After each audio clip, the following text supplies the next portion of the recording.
Morning, everybody. It's Mark, the Bowlerhat Farmer, from an absolutely beautiful sunny Suffolk today.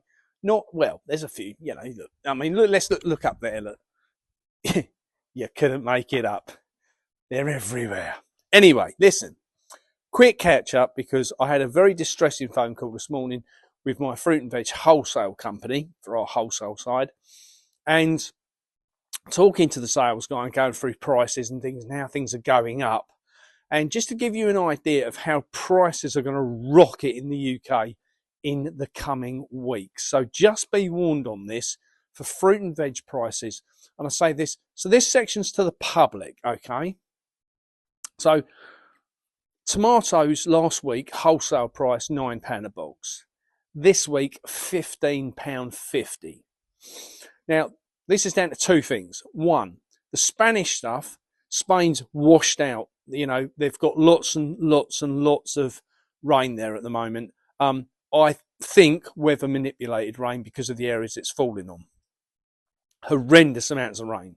So tomato prices, all the Spanish produce is going through the roof, whether that's lemons, oranges, lettuce, cucumbers, anything from Spain is through the roof. Peppers have jumped £10 a case in a week. Okay. So, and then normally if you can't get Spanish stuff, you might get Moroccan, but Moroccans have banned all exports during Ramadan. So the prices are going absolutely astronomical. Whether it's stuff coming in from South America, they've got all new taxes going on, whether it's stuff coming in from across Europe. And I was talking to him this morning about stuff coming in from China. Now, just to give you an example of what the importers of fruit and veg are up against, and I know I always say about how we are going to be short of food in this country, you're going to see this escalate beyond belief in a little while, and I'll tell you for why. So we were talking about garlic, okay? So to get garlic from China to the UK, something we could easily grow or get from back in France, but to bring it in from China, firstly, they have to pay an export license fee to export it out of China. Then it ends up, obviously, at the haulier. Haulier ships it out of China. Then they need an import license to get it into Rotterdam. So it's a freight forwarder to there. Freight forwarder, that goes through another wholesale distribution and warehousing system. It has to be stored at Rotterdam until it's moved to the UK. Then it has to have another import license duty to it. It has to have another freight forwarder. It then goes on to the freight couriers who ships it to the wholesaler. The wholesaler has to break the lorry down. They have to get it all sorted out. They have to get it packed onto a customer like myself and shipped out to us. It is getting ridiculous, the amounts of things that have gone up. Everything, fruit and veg wise, is going through the roof.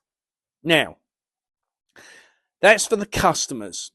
Here's my message to the farmers of the British Isles, right? Great Britain. This lovely little piece of water surrounds us, and we are an island. We have great growing ground, right? And I know that the WEF are trying to smash you to bits at the moment, but listen up, please.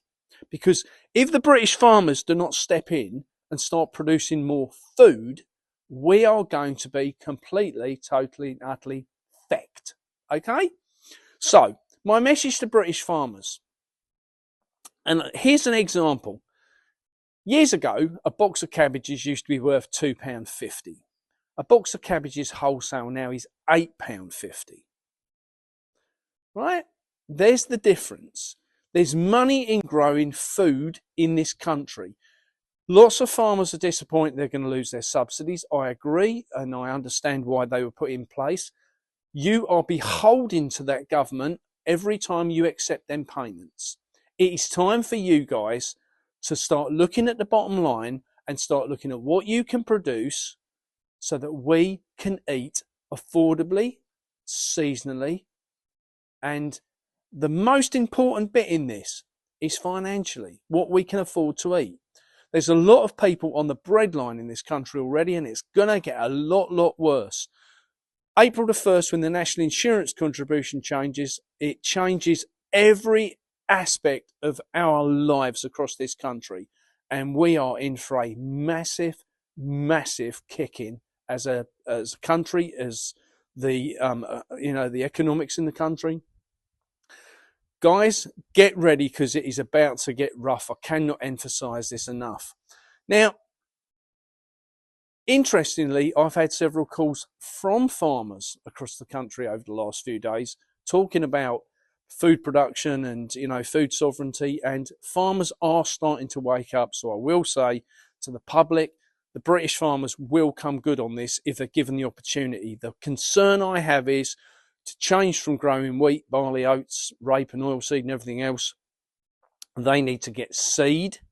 Seed is inevitably becoming an issue because it's now predominantly owned by the likes of Bill Gates and different people. So we need to take that into account.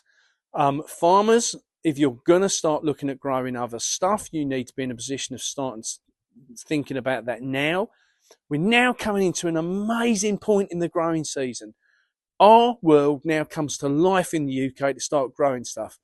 Public, get out, get your garden sorted out and get some seeds and start sowing in the next few weeks.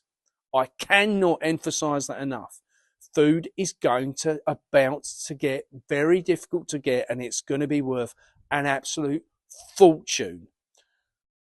On the other side, farmers, start thinking about that little bit of the field what you don't farm. Is there any way you could put that down to a project for the community to grow veg, for you to grow veg, for you, even if it's for yourself and just your friends and neighbours?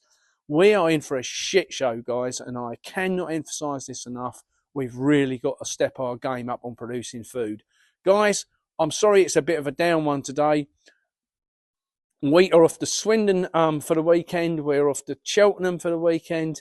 Lots of talks going on. The new Food Finders Hub, don't forget, is progressing nicely. That will go live soon. We've got the tour T-shirts arriving this week. So when we're on tour, we can sell tour. Fork the system. That's what we've got to do. Fork the system. The T-shirts are going to be with us. And don't forget, you can kindly donate at the bowlerhatfarmer.com. Guys, we have... one more bit of exciting news. I'm going to say 3 little letters, CIC. I'm going to do a video about that later today and about how exciting that's going to be and what we've got planned within that. So I will keep you posted on that exciting news, because whilst all the doom and gloom's going on about the food scenario, trust me, there is people out there like myself who have got, time that we are taking to put proper measures in place to make sure that you, the general public, get fed, no matter what the government does, no matter what the government says, and no matter what reaction they give us to this stupid WEF policies, what are going on at the moment. We have to stand together, and I do mean together. Guys, big love. I'm Mark, the Bowlerhat Farmer. I'll talk to you soon.